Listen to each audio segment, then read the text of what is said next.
building an audience almost killed my startup. I had tens of thousands of followers and tens of millions of podcast downloads that I leveraged to build a SaaS that sold for many millions of dollars.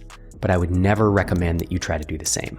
In a minute, I'll talk about why and what I think you should do instead. But first, I know what you're probably thinking. Rob, you're wrong. Guys like Peter Levels and Mark Liu are building solid businesses off their ex-Twitter audiences, so that must be the way. But those are the exceptions, not the rule. For every 10,000 person who attempts to be Peter Levels or Mark Liu, one succeeds. And those two are actually following the method I'm about to lay out, but it'll take me a few minutes to explain. Let's say that by building in public, you could get 50,000 subscribers on YouTube or ex-Twitter. How many of them are in the need of that CRM for real estate developers you're working on? Yeah, you might find a few, but it's unlikely that 10% of that audience is going to sign up for easy access. And actually, if they do, it can be even worse. In the early days of building my last startup, Drip, which was an email service provider, I had a really large audience because of my podcast and my blog and my books. I created a landing page to collect early interest. And of course, using every tool at my disposal, I started talking about Drip on my podcast. By the way, 14 years later, I'm still shipping every week at startupsfortherestofus.com. You should check it out. The issue was I had hundreds upon hundreds of signups from folks who just wanted to follow along on my journey. When I started reaching out to the list, I would find a lot of the folks just didn't have a use for what I was building, but they signed up in an effort to support me and to see what I was up to. I've seen this happen over and over with founders so many times now that I've come up with a name for it. I call it the curse of the audience. The reality is that building an audience takes a lot of time, a lot more time than you think, and it's often a distraction that's masquerading itself as productivity. It's something you do when you want to procrastinate from doing the real work of marketing, sales, and building a product. And as a founder, time is probably your most precious resource. So what should you do instead? You should build your network, not your audience. A lot of people misunderstand what I mean here, but it's actually pretty simple. Your goal should be to build a network of people who are in the industry that you want to serve with your product. That's about it. If the only lawyer you know is your Aunt Jane, and you're thinking of building a project management system for lawyers, what's more useful? 5,000 followers on Twitter or 500 connections on LinkedIn who work in the legal field? Back to Peter and Mark. They actually are building a network as much as they're building an audience, since their audience is largely indie hackers and software developers who might use their products, like Mark's Ship Fast framework. You might be thinking to yourself, are there any other arguments for building an audience? The fact is, if you have an existing audience, of course that's an asset and you should use it. But what I'm saying is the amount of time, attention, and energy it takes to build and then maintain an audience is nowhere near the best use of your time if you want to build an incredible B2B SaaS product. Your time is so much better spent getting down to the nitty-gritty of doing marketing, sales, and building the product. There are 20 B2B SaaS marketing approaches. One of them is building an audience. Of the other 19, there's probably 5 or 10 that are far more effective than the amount of time that you're going to spend to get people paying attention to you on social media and build the email list and do all that. It's just a lot of work, again, that masquerades itself as productivity, and it's something you can easily use as a distraction that will just never pay off. You see it all the time on Twitter. Someone says, I have 10,000 followers. I tried to sell a product. I sold 3 licenses and got a chargeback. It just doesn't work the way people want you to believe. Now, if you're not building SaaS and you're building other types of products, like say information products or courses, I can make a case for building an audience. And I'll actually do that a little later in this video towards the end. You might also be wondering, once you have a network, how does that help you grow your business? So I know 500 people in the legal field, and I'm going to be building legal CRM. How does that help me? Well, there's a couple things. The first thing is that it makes it really easy to get feedback from early customers or early potential customers. You'll often hear an entrepreneur who launches something, they get a bunch of users and they reach out to those users saying, why are you churning? Why aren't you using it? And no one will respond. Well, if you have a network of people that you can text or DM or email who will actually respond to you and give you feedback, honest feedback of like, just don't need the product, or it doesn't look great, or you missed this feature, or, actually give you constructive, thoughtful feedback, it's a huge win. It's one of the reasons that Drip succeeded was in the early days when I was kind of floundering, flailing, trying to find product market fit. I had a bunch of people who I had known through the startup space who had spoken at my event or attended my event, who were experts on email marketing and marketing automation. And they would come in and say, here's the gap. Here's where I think the gap is, that if you want to go there, you could potentially build a really successful product. So that's the first way you can use a network. The second way is by finding influencers in a space. So these days, for me, if I'm going to launch a new book or a new product of any kind, I think, who are the end customers and who do I know that I can reach out to with a text that has an audience? Who do I know that has a popular podcast or a YouTube channel or a lot of followers on X, Twitter, or LinkedIn? Someone who has influence and reach. And I might reach out to them and say, hey, can I come on your podcast? Or, hey, would you mind co-promoting this? Or, I'd love it if you would give me a testimonial. Can you read the book and give me some feedback? So the idea here is I'm not trying to sell, in this case, directly to the people in my network, but I am trying to leverage their audiences or their reach in an effort to help me promote what I'm doing. And similarly, people in my network reach out to me to do the same. And I often reciprocate. So now let's talk about how to build an incredible network. It can be intimidating to try to build a network, especially if you're starting from scratch. So first off, know that your network will not build itself. So this often means going outside your comfort zone and being pretty deliberate about it. I'm an introvert. I don't love networking. I don't even use that term, right? That's the only time you're going to hear that word in this video, because I just think it's a misnomer. Realistically, what's my network? It's friends and casual acquaintances who I can text or email, who will respond and do me favors, and I would do the same for them. By all of this, I don't mean be calculating. You're not a chess master. You're not here to manipulate people, but you do have to initiate things with other humans in order to build a relationship. And personally, I think the best way to build your network is in person. Often though, the connection starts even before an event. So oftentimes, if I'm going to be headed to a startup event, for me, that's my world, obviously, I will go on X Twitter, see who's going to be there, and I will start responding to their stuff to get on their radar.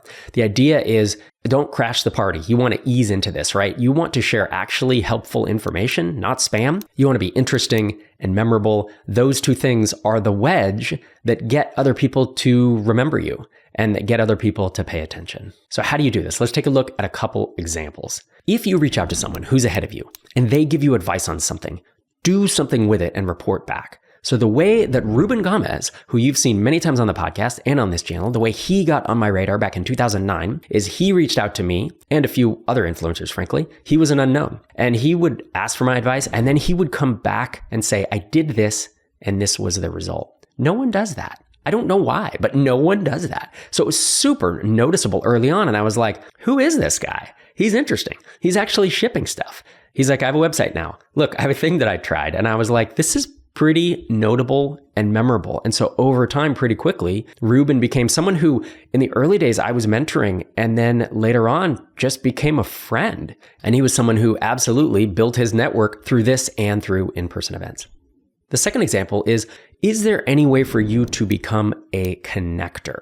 So one of the ways I built my network, which is pretty incredible B2B SaaS network, is by running MicroConf. I'm not saying everyone should run in-person events, but that is the way I did it. And me recruiting speakers, getting people to the event, emceeing, being on stage, it put me in the spotlight. And so pretty soon, I would reach out to all the up-and-coming people who I thought were going to be something in the startup space, and this especially in SaaS, and I would bring them on stage. And so years later, when someone is wildly successful, when I kind of, I'll say, maybe not discovered them, but I definitely helped elevate them early in their career when other people wouldn't give them a chance, they are very grateful for that. And so now my network is extremely large and it's pretty tight, to be honest. So can you bring people together, whether in person or online? Can you host a meetup? Can you host a meal at an event?